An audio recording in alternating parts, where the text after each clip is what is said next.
Imaginez, vous sortez de chez vous un matin et quelque chose ne va pas. La lumière est différente, plus froide, plus faible. Les ombres sont pâles, le ciel semble délavé, comme sous une gigantesque lampe presque éteinte. Ce n'est pas un nuage, ce n'est pas une éclipse. Ce n'est pas un simple phénomène météo, c'est le soleil lui-même. Il brille à 50% de sa luminosité habituelle. Un détail? Non. Une catastrophe cosmique, le début d'une transformation brutale et irréversible de la Terre. Aujourd'hui, nous allons explorer ce qui arriverait à notre planète si le Soleil perdait soudainement la moitié de sa lumière. Et les conséquences seraient inimaginables.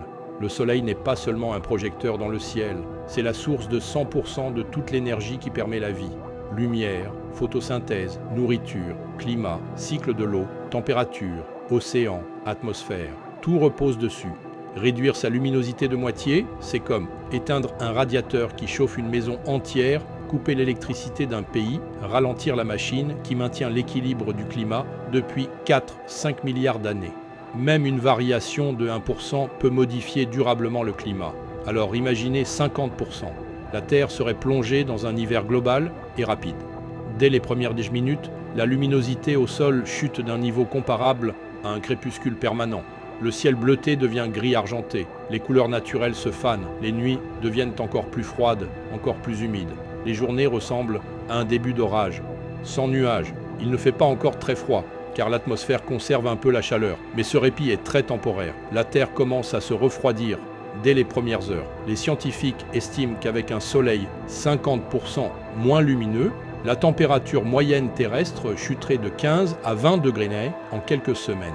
Cela signifie de nombreuses régions tempérées passent sous 0 degré. Les pays nordiques plongent à 30-40 degrés. Les régions déjà froides deviennent inhabitables quasi immédiatement.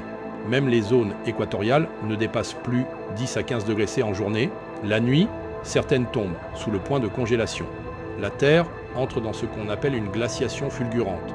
Une baisse aussi rapide crée un déséquilibre monumental dans l'atmosphère. Vent et pression. Les différences thermiques provoquent des vents monstrueux, dépassant parfois 300 km/h. Les tempêtes se multiplient, l'air sec remplace l'air humide et des zones désertiques apparaissent là où il pleuvait régulièrement.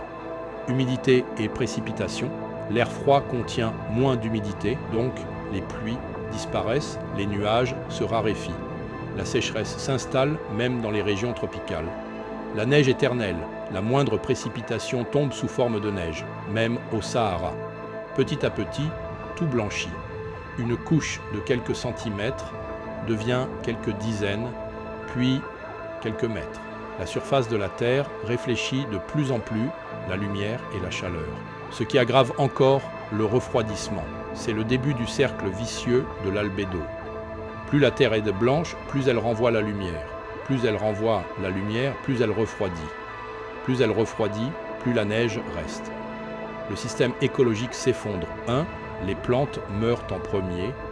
Moins de lumière. Photosynthèse impossible, croissance arrêtée. Cycle biologique perturbé. Les plantes les plus fragiles meurent en quelques jours. Les arbres résistent un peu, mais pas longtemps. Les forêts entières brunissent, puis dépérissent. 2. Les herbivores disparaissent. Les animaux végétariens perdent leur principale source de nourriture. Les survivants se regroupent dans les zones encore éclairées, mais la nourriture est insuffisante. En quelques semaines, gazelles, cerfs, élans, rongeurs, tous déclinent. 3. Les carnivores suivent. Les prédateurs ne trouvent plus de proie. Ils meurent de froid ou de faim.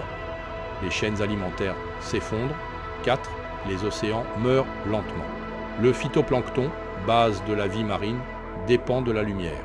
Il disparaît à 90%. Puis les poissons, puis les mammifères marins. L'océan devient une gigantesque tombe silencieuse.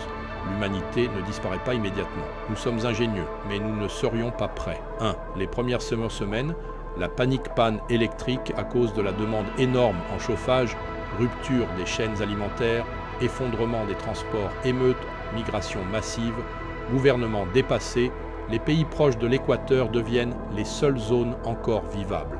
2. les migrations globales. Des milliards d'humains quittent l'Amérique du Nord, l'Europe, la Russie, la Chine du Nord, le Japon, direction Indonésie, Afrique équatoriale, Amérique centrale, Océanie, mais ces régions ne peuvent accueillir autant de monde. Les conflits deviennent inévitables. 3. L'économie mondiale s'arrête, l'agriculture s'effondre, le commerce s'arrête, les énergies deviennent insuffisantes, les grandes villes se vident. C'est un retour forcé à un mode de vie de survie. 4.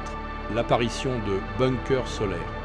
Les pays technologiquement avancés construisent des complexes souterrains, alimentés par la géothermie, équipés de fermes hydroponiques, chauffées artificiellement, protégées du froid extérieur. Une poignée de millions de personnes survivent ainsi, mais la majorité de l'humanité disparaît. Au bout de quelques années, les océans gèlent sur des centaines de mètres. Les continents sont recouverts de glace. La température globale tombe à 40 degrés C. L'atmosphère s'appauvrit. Les vents deviennent minimes. Les nuages disparaissent presque totalement. La Terre ressemble à Europe, la Lune glacée de Jupiter. Une planète morte, gelée, où seules quelques enclaves humaines tentent de préserver la civilisation. Oui, mais avec d'immenses difficultés. 1. Sous terre. La vie pourrait se poursuivre dans bases géothermiques, tunnels, villes artificielles, stations sous-marines chauffées. 2. Avec la fusion nucléaire. Si la fusion est maîtrisée, elle donnerait une énergie illimitée pour chauffer, éclairer, produire de la nourriture. Mais aujourd'hui, ce n'est pas encore prêt. 3. Avec la technologie spatiale. Les colonies lunaires ou martiennes pourraient devenir plus hospitalières que la Terre gelée. Pourrait-on rallumer le Soleil? C'est la question ultime. Option 1, des miroirs géants dans l'espace. Créer un réseau de satellites miroirs pour refléter davantage de lumière vers la Terre. Projet gigantesque, peut-être réalisable en quelques décennies. Option 2, déplacer la Terre, idée folle, mais scientifiquement discutée. À l'aide de propulsion gravitationnelle, on pourrait rapprocher légèrement la Terre du Soleil, mais ce serait un projet sur plusieurs millénaires. Option 3, allumer des soleils artificiels, des réacteurs à fusion géants tournant en continu pour remplacer la lumière perdue. Option 4, terraformeur notre propre planète, créer une atmosphère plus dense, plus chaude, plus isolante, comme une serre artificielle. La Terre survivrait-elle? Le scénario d'un soleil affaibli de moitié serait une catastrophe climatique, une extinction massive, un effondrement civilisationnel, une glaciation totale, la mort de la majorité des espèces. Mais l'humanité, elle, pourrait peut-être survivre. Si elle se transforme radicalement, technologiquement, socialement, énergétiquement. Une minorité, peut-être. Une civilisation différente, sûrement. Mais pas l'espèce entière. La vérité, c'est que le Soleil n'est pas un simple astre. C'est le cœur battant de la vie. S'il faiblit, la vie faiblit. S'il s'éteint, tout disparaît.